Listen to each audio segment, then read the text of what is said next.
nuestra hermanita, no les he dado el anuncio de cuándo vamos a retomar el discipulado. La próxima semana, el próximo domingo, nos vemos aquí a las 10:15 de la mañana, los discípulos, sobre todo los servidores. Y esto que les dejé de tarea, lo que es nuestra identidad, nuestra visión y misión, lo vamos a estudiar el próximo domingo. Al siguiente domingo, ahora sí ya comenzamos el discipulado, porque si dejamos 2 o 3 o más domingos, como hoy muchos llegaron así como con flojera, como que se siente rico pararse un poquito más tarde, bañarte con más calma, pero lo malo es que llegamos un poquito como aplatanados, como que no quiero. Entonces vamos a evitarnos ya eso. El próximo domingo nos vemos aquí a las 10:15. No vamos a tomar el discipulado, vamos a entender nuestra identidad, nuestra visión y misión. Aquí pueden salir todas las dudas que usted tenga acerca de cada uno de ellos. Y ya el siguiente domingo, que sería domingo 4 de marzo me parece, ¿no? O 5 de marzo, algo así. Ese domingo comenzamos nuevamente nuestro discipulado. Ya voy a subir el banner en internet, los etiqueto y todo. El próximo discipulado se titula Propósitos Divinos. Entonces ya está cocinado, ya está listo, entonces ya para poder empezar de lleno. Juan, vamos al Evangelio de Juan, capítulo 1. Versículos 43 en adelante. El siguiente día quiso Jesús ir a Galilea y halló a Felipe y le dijo: sígueme. Felipe era de Betsaida, la ciudad de Andrés y Pedro. Felipe halló a Natanael y le dijo: hemos hallado a aquel de quien escribió Moisés en la ley, así como los profetas, a Jesús, el hijo de José, de Nazaret. Natanael le dijo: ¿de Nazaret puede salir algo bueno? Le dijo Felipe: ven y ve. Cuando Jesús vio a Natanael que se le acercaba, dijo de él: he aquí un verdadero israelita en quien no hay engaño.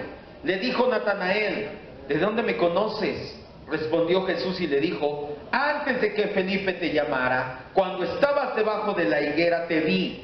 Respondió Natanael y le dijo: Rabí, acuérdese que Rabí es maestro, pero una palabra que denota alteza. Dice Rabí, le respondió y le dijo: Rabí, tú eres el Hijo de Dios, tú eres el Rey de Israel.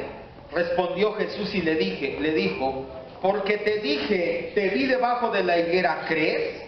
Cosas mayores que estas verás. Y le dijo: de verdad les digo, de aquí en adelante verás el cielo abierto y a los ángeles de Dios que suben y descienden sobre el Hijo del Hombre. Vamos a orar. Cierre sus ojos y encomiende humildemente su entendimiento al Rey de Reyes y Señor de Señores, al Espíritu Santo, precioso Dios, maravilloso, omnipotente Dios. Te rogamos que esta palabra que estamos a punto de escudriñar, esta comida que estamos a punto de degustar, Señor, sea para bien a nuestra alma, a nuestro espíritu, que sea de provecho y que podamos no solamente digerirla, sino demostrar tú a través de nosotros que la hemos digerido, que sea para que Cristo sea reflejado fielmente a través de cada uno de nosotros. Te lo rogamos hoy y siempre, poderoso Dios. Gracias en el nombre de Jesús. Amén.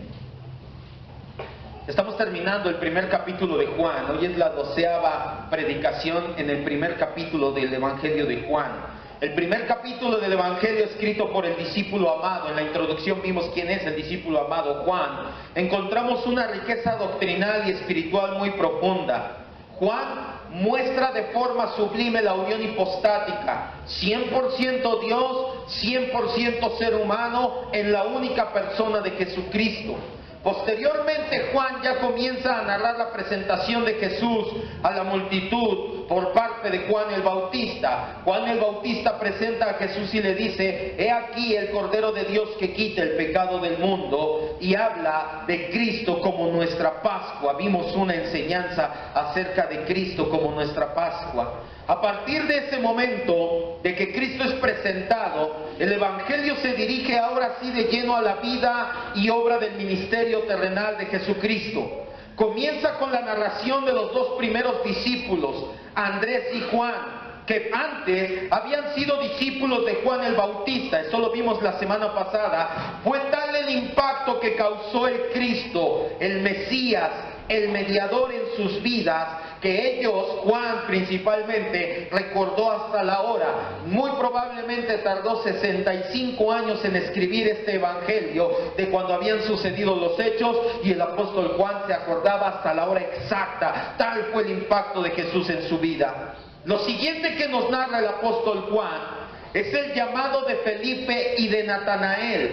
Esos llamados ocurrieron al siguiente día, siguiendo la narración. Acuérdense, estamos viendo de manera expositiva, tenemos que entender el texto y el contexto. Al siguiente día, ¿a cuál siguiente día? De que Jesús había llamado a Andrés y a Juan. Al siguiente día, ellos corren con Andrés y Juan corrieron con Pedro a decirle que habían hallado al Cristo, y al siguiente día, ahora sí se encuentra Jesús con Felipe y Natanael. Jesús se encuentra con Felipe, eso es lo primero que nos dice en el versículo 43, y simplemente le dice una palabra. ¿Cuál es?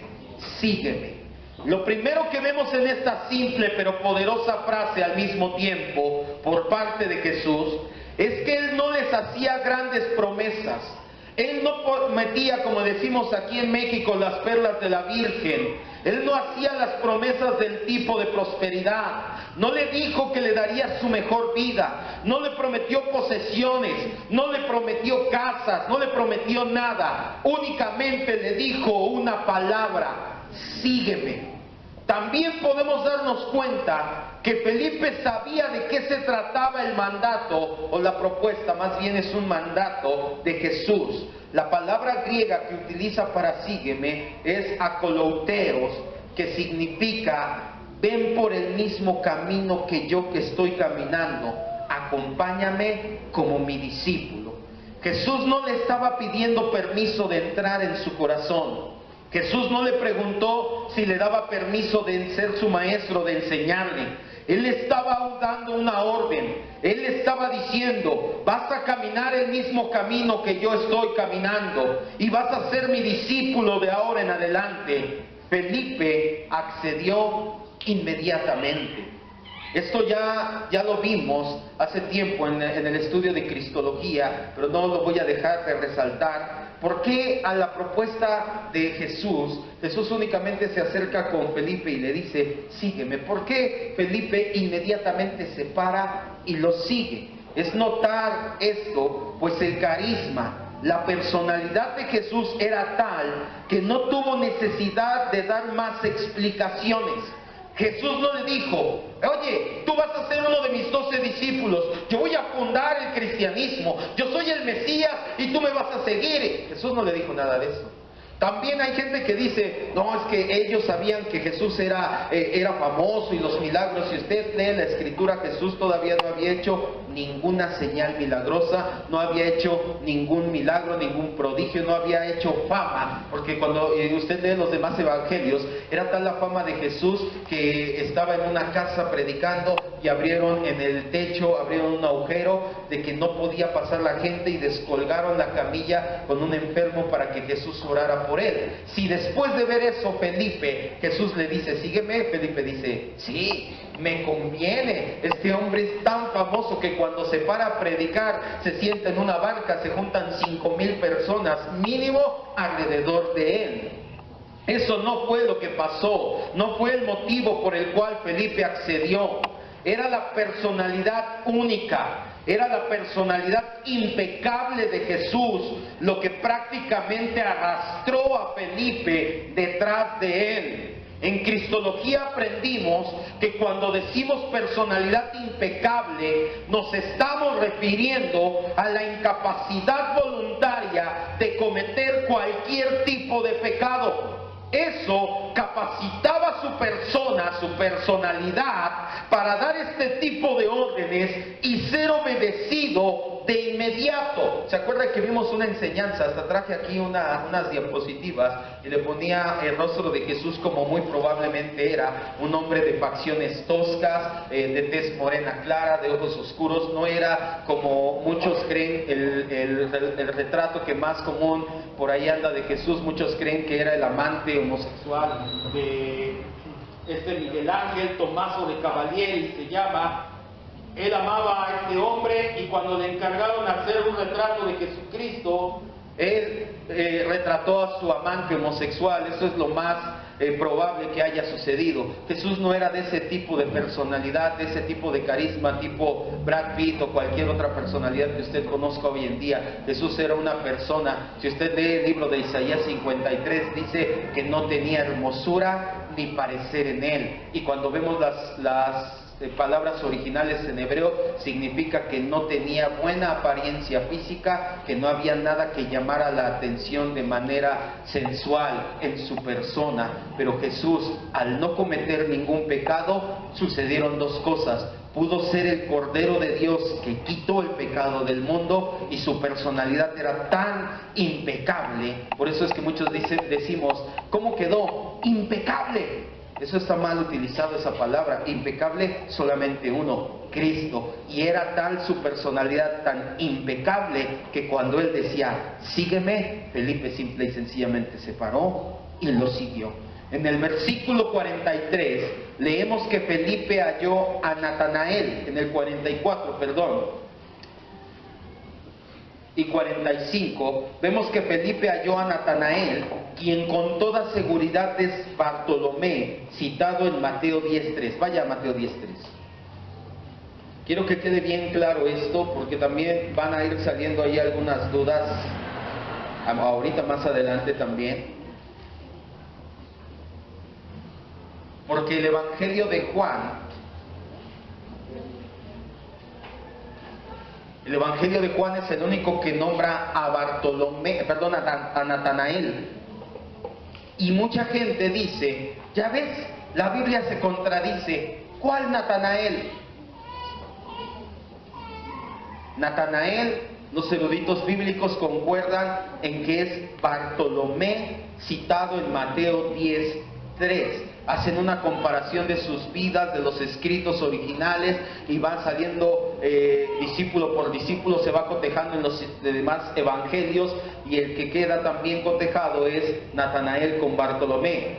Jesús elige a sus 12 apóstoles. Los nombres de los 12 apóstoles son, en el versículo 2, Simón llamado Pedro, Andrés su hermano, Jacobo hijo de Zebedeo, Juan su hermano, Felipe, Bartolomé. Bartolomé, ahí sí trae Biblia, escríbale un igual a Natanael, para que cuando le pregunten quién es Natanael, y también regrese ahora sí a Juan,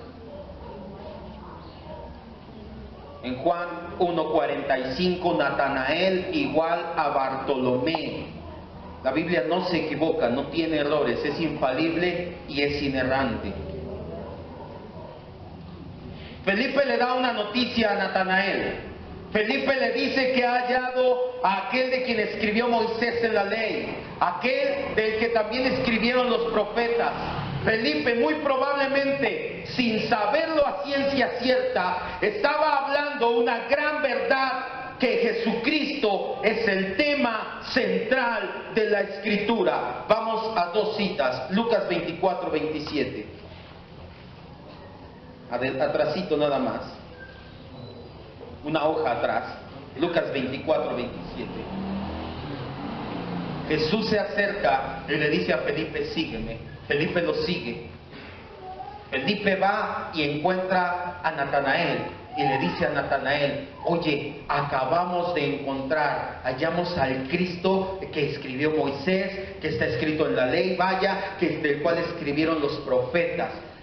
Felipe, tal vez sin saberlo a ciencia cierta en ese momento, estaba declarando una gran verdad. Jesucristo es el tema central de la Escritura. Lucas 24:27 dice la Escritura, comenzando desde Moisés y siguiendo por todos los profetas, les declaraba en todas las Escrituras lo que de él decían.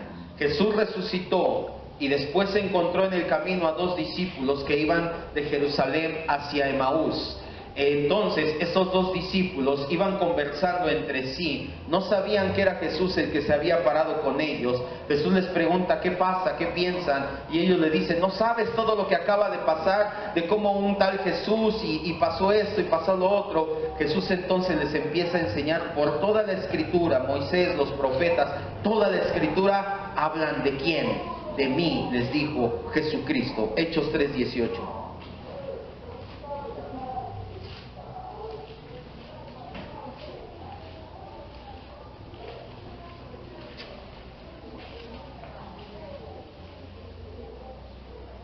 Hechos 3:18.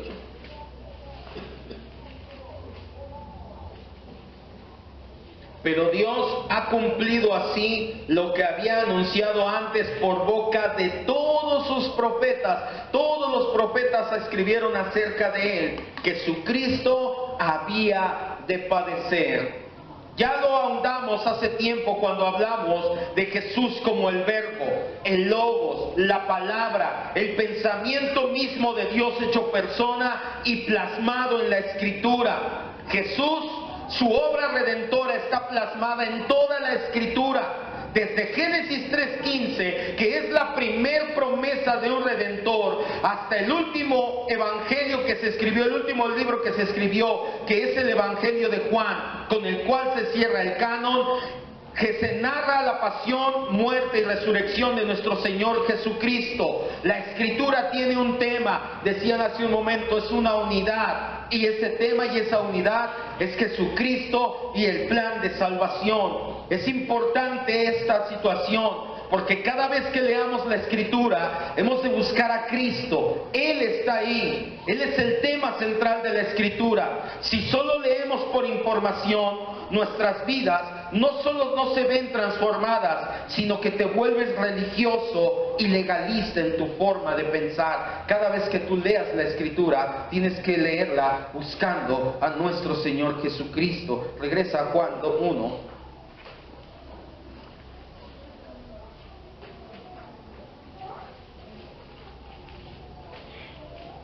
Versículo 45, le dice Jesús, hallamos de quien escribió Moisés en la ley, de quien escribieron los profetas. ¿A quién hallamos? A Jesús, el hijo de José de Nazaret. Esta es otra situación que muchas veces han querido tomar como contradicción en la Escritura, y dicen: Jesús no que era hijo de Dios, que José no era su papá. Ya ves, ya se contradijo. Oigan, Jesús no nació en Nazaret, Jesús nació en Belén. La Biblia tiene contradicciones, pero no es así. Cuando Felipe añadió Jesús, el hijo de José, no dijo nada falso. Jesús era legalmente el hijo de José. José era el padre adoptivo y el padre legal de Jesús. Por otro lado, cuando dijo que era de Nazaret, simplemente indicaba que Jesús había pasado la mayor parte de su vida en aquella ciudad. Felipe no dice nada acerca del lugar de nacimiento del Salvador. No es justo decir que cometió errores o que la Biblia tiene contradicciones, pues que José no es el padre de Jesús y Jesús no nació en Belén. Cuando Felipe dice estas palabras, no está diciendo con exactitud dónde nació, solamente dice dónde pasó el mayor tiempo, y nos está hablando de José como el padre legal. En el versículo 46, aquí empieza ya a ponerse bueno. Natanael le dijo: ¿de Nazaret puede salir algo bueno? La respuesta de Natanael nos recuerda la actitud que muchos toman en la actualidad: menosprecio. ¿Acaso de Nazaret puede salir algo bueno?, pregunta Natanael. Fue una pregunta lanzada que demostró el menosprecio a las noticias que le había dado Felipe. A pesar de que esa pregunta no era del todo sin fundamento, ni en los profetas, ni en el Talmud, ni en los libros apócrifos, ni ningún historiador hablan de Nazaret como una ciudad que protagonizara algo. Además, Nazaret se encuentra en los límites al sur de Israel y era una ciudad un tanto aislada del resto de la población. Sin embargo, eso no justifica el menosprecio que Natanael tiene para con Jesús, para con Nazaret. Y esto nos debe de llevar a pensar cuántas veces hemos menospreciado lo que Dios por su pura gracia nos ha dado. Cuántas veces, como Natanael, nos hemos visto llenos de prejuicios antes de indagar. ¿Cuántas veces hemos tomado en poco lo que Dios nos da? Y si no lo ha pensado, yo le voy a decir al menos 5 veces que hemos menospreciado algo. Primero, menosprecias la sana doctrina al no discipularte, al no prepararte, al no anhelarla, al no ser un fiel discípulo. Te decimos hay discipulado, te decimos hay doctrina los días miércoles, te decimos gracias Dios porque somos sana doctrina, y mucha gente lo toma únicamente como lo que está escrito en una manta y dice, sí, somos sana doctrina, qué buena onda. Yo no soy como esos que no tienen sana doctrina, yo soy sana doctrina. ¿Qué sabes de la sana doctrina? ¿Qué es sana y qué es doctrina? Muchas veces tomamos la misma actitud que Natanael. Menospreciamos las enseñanzas expositivas del día domingo porque no hubo razón válida para faltar, pero pues falté. ¿Quién se murió, hermano? ¿Qué pasó? ¿Por qué no vino? Nada, es que me dolía el dedo. ¿Y ya está bien? Ya, ese día se me quitó en la mañana, luego. ¿Y por qué no vino? Es que me dolía el dedo. Menospreciamos la doctrina como cristología cuando pensamos que es aburrido. ¿Sabe que estoy consciente que mucha gente no viene el día miércoles? No porque vive lejos, no porque trabaja, no porque estudia, porque dice... ¿cristología? No, pues eso que lo estudia el pastor Enrique, el pastor Olaf, eso que lo estudien los de alabanza, ellos sí necesitan doctrina, abuelos, cómo tocan, aunque sea que sepan un poquito de doctrina, ¿no?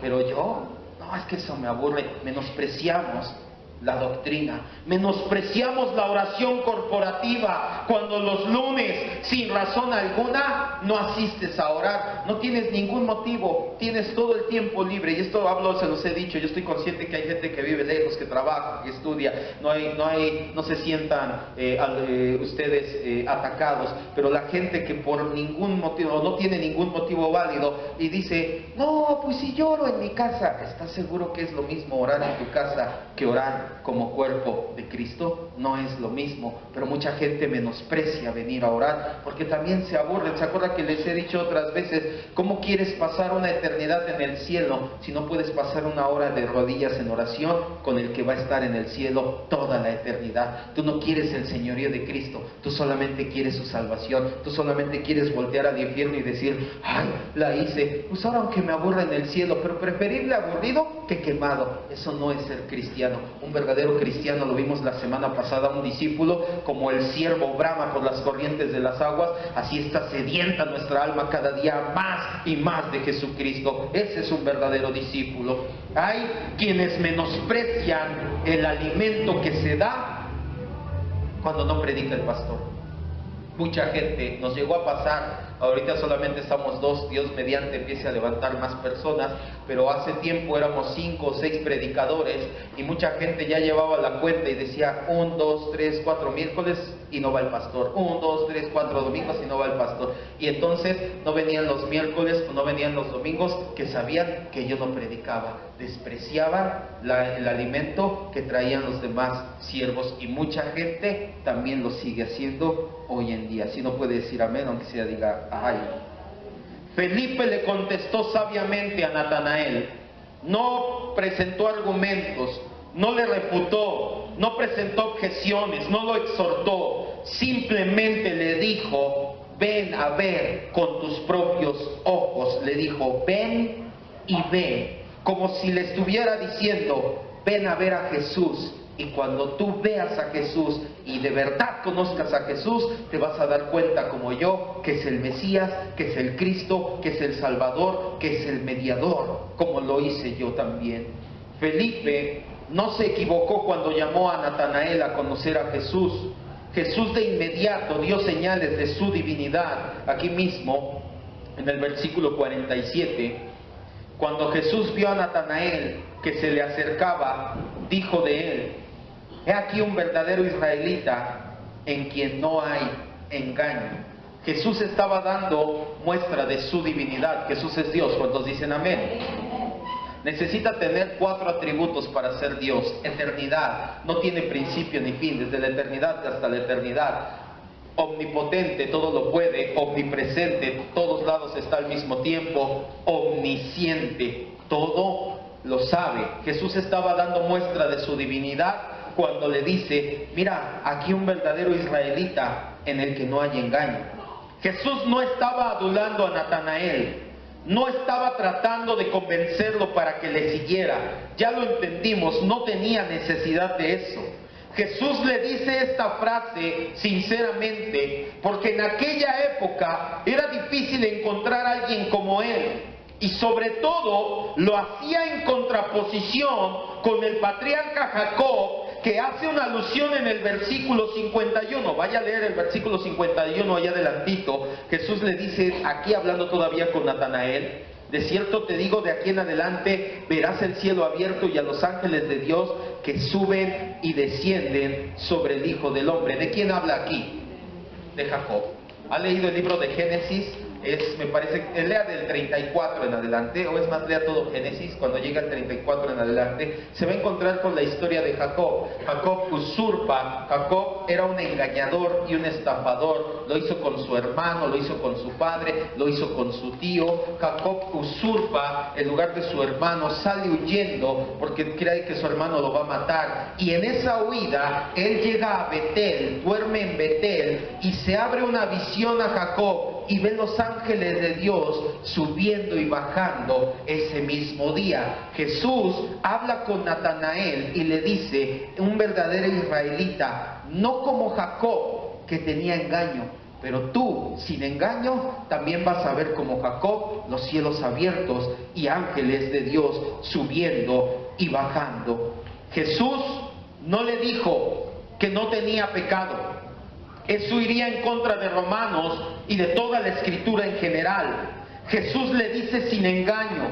Jesús sabía que era un hombre sincero en su trato con los demás y con Dios. Natanael, sorprendido, le dice a Jesús: ¿de dónde me conoces? Esa es una muestra más de que él era sincero en el trato con sus semejantes. Pues si hubiera sido orgulloso, se hubiera jactado de ser tan bueno y le hubiera dicho: sí, se ve que tú sí conoces, Señor, quién es el que sí ora, ¿verdad que me conoces? Natanael, en lugar de quedarse jactándose, le dice: oye, Señor, ¿de dónde me conoces? ¿Cómo es que me conoces?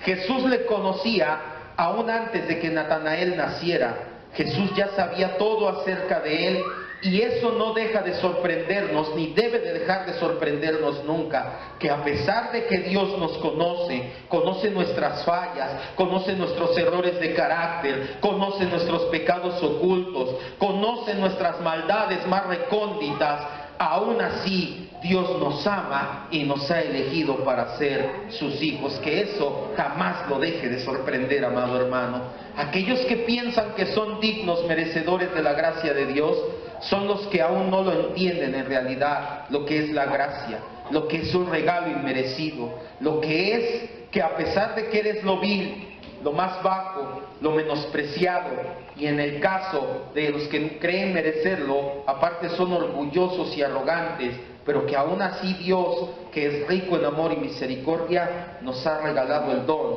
de la salvación en Cristo Jesús.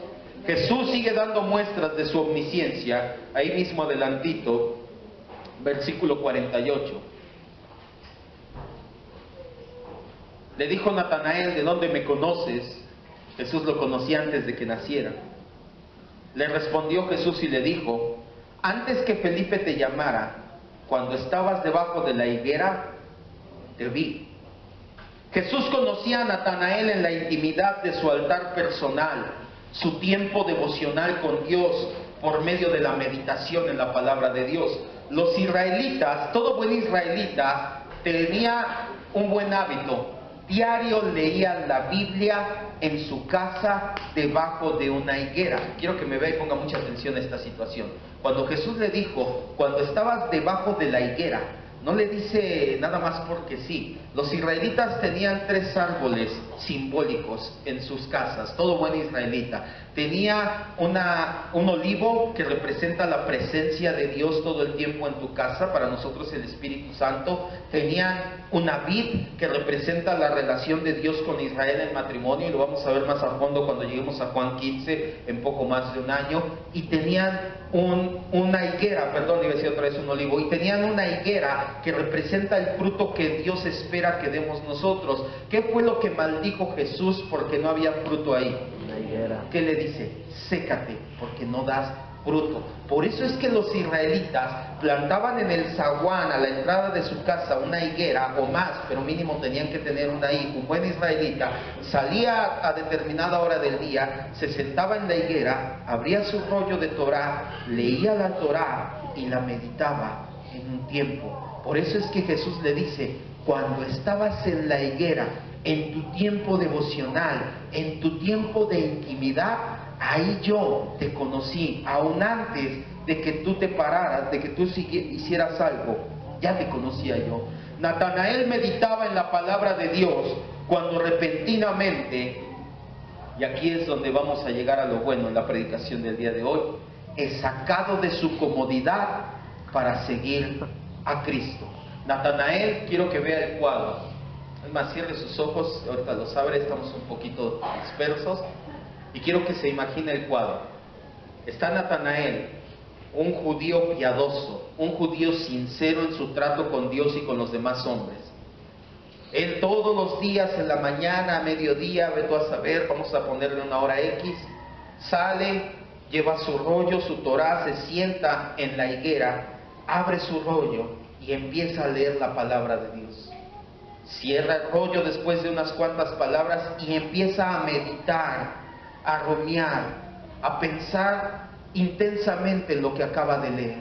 Señor, ¿qué me hablas tú aquí el día de hoy? Señor, qué grande eres, puedo ver por medio de este pasaje. Cuando repentinamente, en medio de la comodidad de estar en la sombra de la higuera, meditando en la palabra de Dios, llega Felipe, lo toca del hombro y le dice, Natanael, ven, hemos hallado al Cristo. Natanael es sacado de la comodidad que él tenía de estar debajo de la higuera para seguir a Cristo.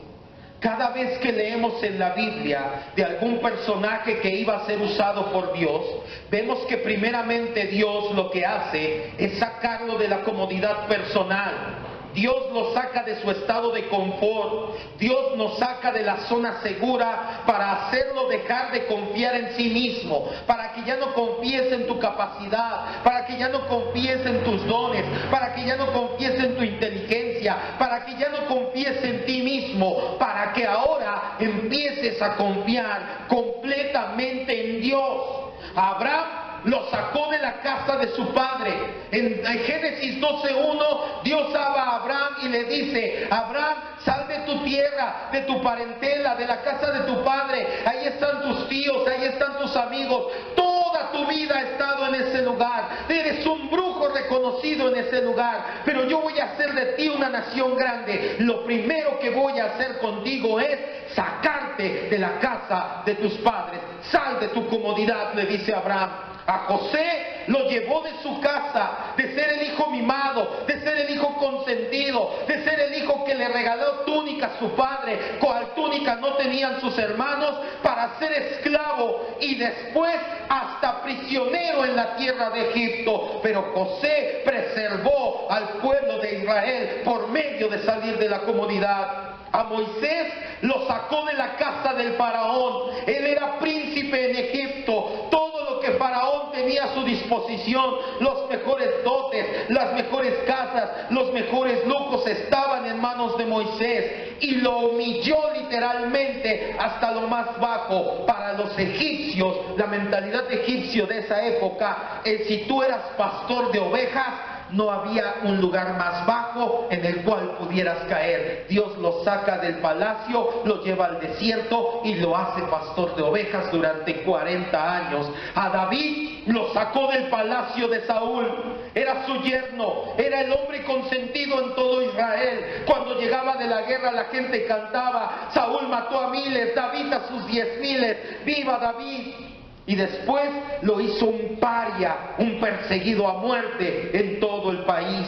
A Elías lo llevó a vivir en una cueva y ser alimentado por cuervos.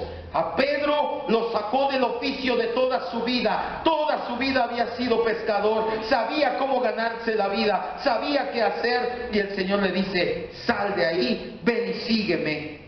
A Pablo lo sacó de la religión de sus antepasados. Le dice: ven, vas a ser instrumento escogido para mí, pero primero te voy a sacar de esa religión en la que estás. Es un patrón claramente mostrado en la Escritura. En medio de la adversidad, en medio del fuego de prueba, cuando sales de la comodidad personal y te lleva hasta el límite de la suficiencia, cuando todo parece perdido, cuando solamente te queda depender de Dios, es entonces cuando Dios es glorificado. Dios va a hacer algo con tu vida, sí, y ahorita vas a entender que no te estoy hablando prosperidad, ahorita vas a entender que lo primero que va a hacer contigo es sacarte de la comodidad. Ve a 2 Corintios 12, 7 al 9.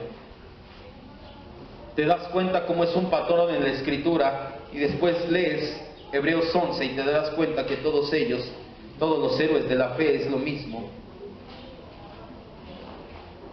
Cuando solamente te queda depender de Dios, es entonces que Dios es glorificado. 2 Corintios 12, del 7 al 9.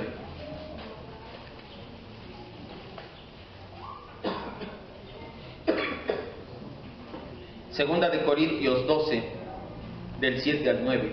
Escucha lo que escribe el apóstol Pablo.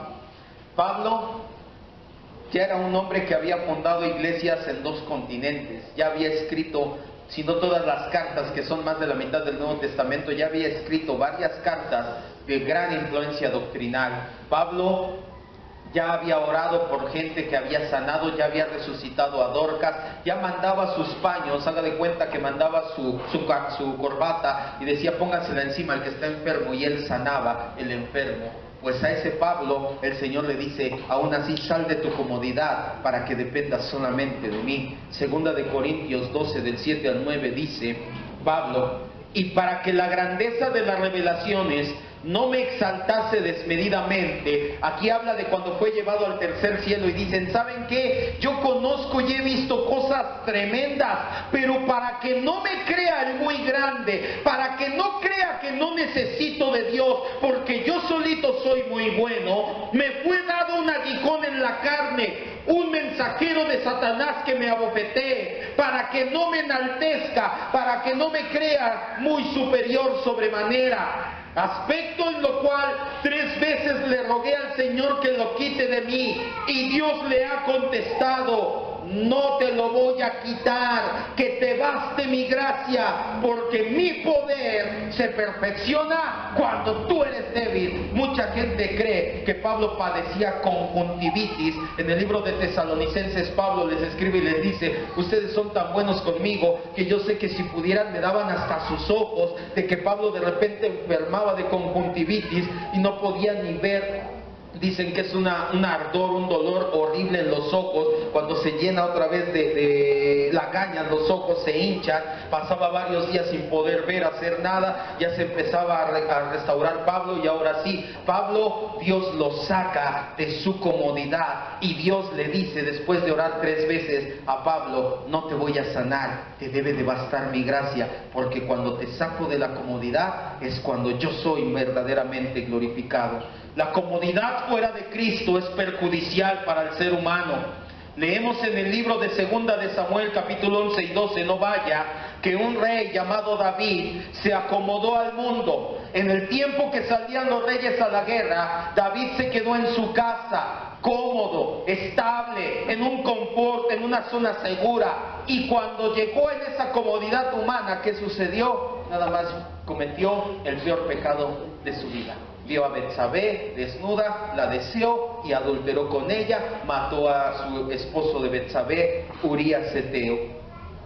Cuando nosotros nos acomodamos a la comodidad temporal, comenzamos a perder la perspectiva, dejamos de ver las cosas a la eternidad y empezamos a ver el aquí y el ahora. Quiero que me vea, ese es el centro de nuestro sermón el día de hoy.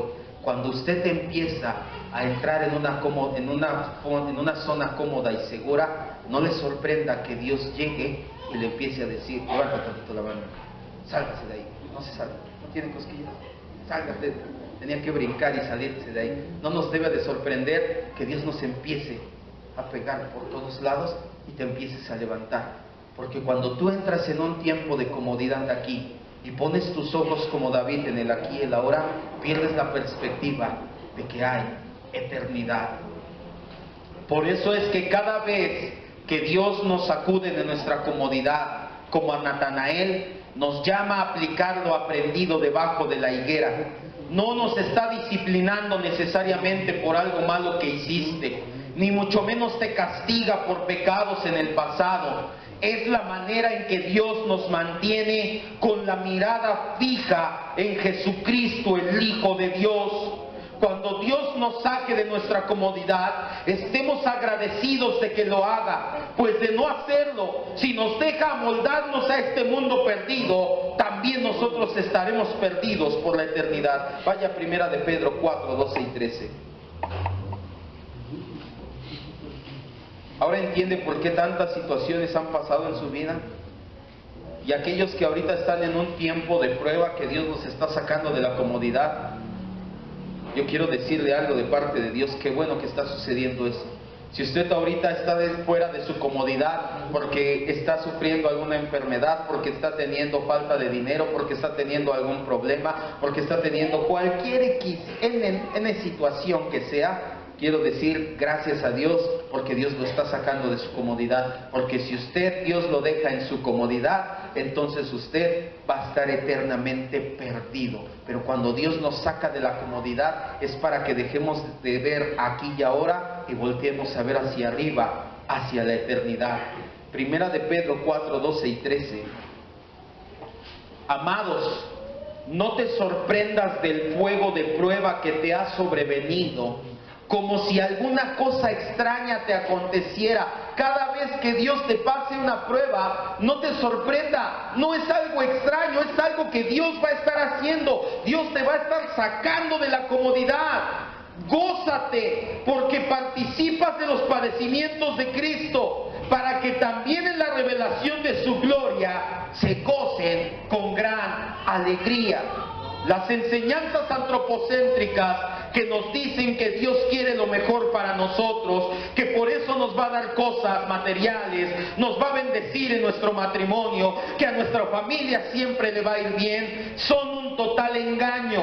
Dios sí desea lo mejor para nosotros, pero lo mejor para nosotros es que seamos como Jesucristo en nuestro carácter. Eso es lo que Dios quiere para nosotros. Nadie dice amén. Gloria a Dios. Vaya a Romanos 8, 28 y 29. ¿Sabe?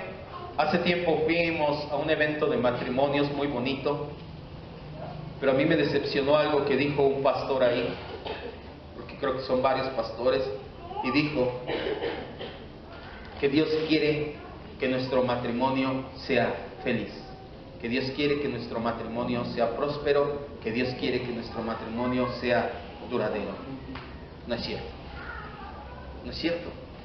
Obviamente no me paré y le dije, está, disfrutamos, nos invitaron a cenar, disfrutamos la cena y todo. Lo medité, lo platiqué después con mi esposa y le dije, ¿te das cuenta que eso es una predicación antropocéntrica? Ponen al hombre en el centro de todo. Dios no quiere que seas feliz, Dios no quiere que seas próspero, Dios no quiere, todo eso es pasajero. ¿Sabes qué Dios quiere? Que seas como Cristo. ¿Sabes qué Dios quiere? Que seas como Cristo. ¿Sabes qué Dios quiere? que seamos como Cristo. ¿Cuántos dicen amén? Si todavía no lo has creído, por eso es que mucha gente llega a la iglesia y te decía la semana pasada, ¿por qué motivo vienes tú? ¿Por qué motivo sigues a Jesús? ¿Cuál es el motivo por el cual sigues a Jesús? ¿Porque tu matrimonio está mal y quieres que lo componga? ¿Porque tu economía está mal y quieres que te dé? ¿Porque tienes un familiar enfermo y quieres que lo sane? Todos esos, ningún motivo es válido. ¿Sabes por qué seguimos a Jesús? Porque queremos ser como Él, porque queremos que Dios moldee nuestra vida a la imagen y semejanza moral de Jesucristo. Si ese no es tu mayor anhelo, discúlpame, no eres bíblicamente un cristiano. Si tu mayor anhelo no es que las pruebas, que las situaciones de la vida te forjen el carácter de Cristo, bíblicamente no te puedes llamar cristiano. Discúlpame, no lo puedes hacer. Dios lo que más quiere es que nos parezcamos a Cristo, y nosotros lo que más queremos es que nos vaya bonito, que nos vaya bien, que esté todo bien. Discúlpame, pero si tu mayor anhelo no es ser como Cristo, debes de reconsiderar muy seriamente tus prioridades. Y no te sorprenda que el Señor te empiece a dar por uno y otro lado, hasta que definitivamente caigas de rodillas y digas, Señor, solamente me quedas tú. Y va a ser el mejor lugar para que Dios comience a trabajar tu corazón y diga, perfecto, hijo mío, ya entendiste que se trata de mí, quiero que seas como Jesucristo. Algunos lo entendemos a la mala, yo quiero que lo entiendas por las buenas, porque hasta que no me vi en ese lugar de rodillas con absolutamente nada, fue que entendí que Dios quiere que sea como Jesucristo. No te estoy diciendo que Dios te quiere ver sufriendo, que te va a hacer machaca en tu vida todo el tiempo. No se trata de eso, pero si tú no entiendes lo primero, que has de ser como Cristo, no te sorprenda que te venga lo segundo. Romanos 8, 28 y 29. Cuando Dios te saca de la comodidad para hacer algo en ti, sí, ¿qué es? Hacerte como Jesucristo. Para eso Dios te saca de la comodidad, para eso Dios utiliza el fuego de prueba. Dice Romanos 8, 28 y 29, sabemos que a los que aman a Dios, todas las cosas, y aquí puede poner usted todas las bendiciones, todos los problemas, todas las enfermedades, todas las tribulaciones, todas las angustias, todo lo que yo paso me sirve para bien, porque soy llamado con un propósito, porque antes me conoció y me predestinó para ese propósito. ¿Cuál es ese propósito? Ser hecho conforme a la imagen de su Hijo, para que Jesucristo sea el primero entre muchos hermanos. Cuando Dios va a hacer algo con uno de sus hijos, ¿qué es ese algo? Hacerlo a la imagen de Cristo. Lo primero que hace es, como con Natanael, sacarte de tu comodidad. Si Dios ya te sacó de la comodidad, ¿qué esperas para decirle, Señor, aquí estoy, soy arcilla, soy barro en tus manos, ¿qué quieres hacer conmigo? Aún la primera iglesia, cuando entró en un estado de confort, fue sacada de su comodidad. No vaya, pero en Hechos 12 leemos que la iglesia estaba tranquila. Jesús les dijo, vayan y prediquen el evangelio, empiecen en Judea, Samaria, lo último de la tierra. Y empezaron en Judea y dijeron, pues aquí está bien a todo dar, aquí todos nos reconocen ya. El Señor dijo, no vas a salir de tu comodidad, ya te acomodaste, ¿qué crees? Voy a hacer que te persigan. Y ese día nada más mataron a Jacobo y encarcelaron a Pedro, y se dio la primer diáspora, que significa la dispersión. La persecución a cargo de Herodes sirvió para que el evangelio fuera llevado a todos los rincones del imperio. ¿Ves cómo cuando Dios va a hacer algo contigo, qué es lo que hace primero? Te saca de la comodidad. Natanael, al ser sacado de su comodidad y encontrarse con Jesús, se dio cuenta que era el Hijo de Dios, el Rey de Israel, y Jesús mismo le contestó, cosas mayores que esta verás. Si de verdad quieres ver cosas mayores en tu vida, y me estoy refiriendo a Jesucristo expresado a través de ti, lo primero que Dios va a hacer es sacarnos de la comodidad y llevarnos a descansar en Cristo. Cierre sus ojos, por favor.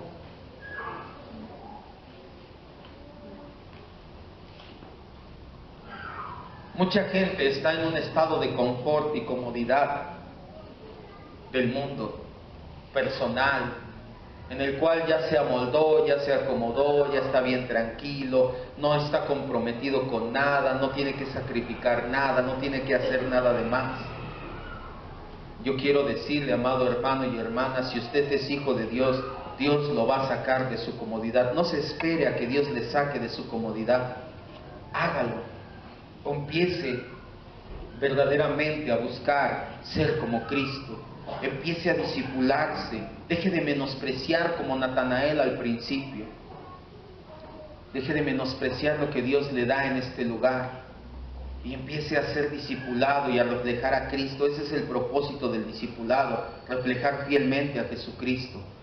Y aquellos que Dios nos ha sacado de la comodidad y ahorita estamos en una situación de crisis, de prueba, en una situación difícil, en una situación que parece que nos estamos ahogando, quiero decirle gracias a Dios porque usted está pasando por ello. Porque si usted no pasara por ahí, si Dios lo dejara a su suerte, por así decirlo, usted jamás saldría de su comodidad y jamás se acercaría a Cristo. Gracias a Dios que lo ha sacado de ahí. Ahora ya sabe cuál es el motivo por el cual está fuera de su comodidad. Ahora ya sabe cuál es el motivo. No está pagando pecados pasados, no está pagando o por algo que hizo mal el día de ayer o antier. Simple y sencillamente Dios le está diciendo, no te acomodes a este mundo. Pon tu mirada en la eternidad. Cuando tú tienes tu mirada bien puesta en la eternidad, bien puedes regresar a este mundo. No te estoy diciendo que te vas a salir de él y que ya no trabajes y que ya no tengas cosas, no me malinterpretes. Tú puedes seguir trabajando, teniendo cosas, esforzándote porque tu familia viva cómodamente y bien, pero siempre con la mirada en la eternidad, de que no se trata de este tiempo, de que se trata de ser como Cristo, de que vamos a ir con Él. De eso se trata, salir de tu comodidad, de que salgas como Natanael de tu zona de confort y todo lo que has aprendido, ahora sí lo empieces a aplicar. Mucha gente se ha estado discipulando ya durante mucho tiempo en este lugar y pensamos que el discipulado nos va a librar de las vicisitudes de la vida. Es todo lo contrario. Una vez que estás siendo discipulado como Natanael, ¿qué aprendiste, hijo mío, debajo de la higuera? Ven, quiero que lo apliques en la vida. Así el Señor, lo que estamos aprendiendo, Dios nos va a llevar a vivirlo al sacarnos de nuestra comodidad. Cierre sus ojos y oremos y agradezcamos a ese Dios bueno, a ese Dios maravilloso que nos ha sacado de nuestra comodidad, Señor, y le damos gracias, pues como a Natanael, hoy podemos verlo y decir, verdaderamente eres Rey de Reyes, Señor de Señores, el Dios de Israel, el Dios de mi vida. Sin ti nada soy, Señor. Me basta tu gracia, que tu gracia sea suficiente siempre. Tu poder se perfecciona cuando yo soy débil, cuando yo no puedo, cuando yo no hago, cuando yo no tengo. Tú eres glorificado, porque a pesar de yo no tener y yo no poder hacer las cosas, tú las haces a través de mi vida. Es cuando verdaderamente recibes gloria, Señor. Te damos gracias, Padre bendito. Y si no nos has sacado de la comodidad, te rogamos como hijos tuyos, sácanos de nuestra zona de confort, sácanos de estar acomodados al mundo y que nuestro mayor anhelo y nuestro mayor deseo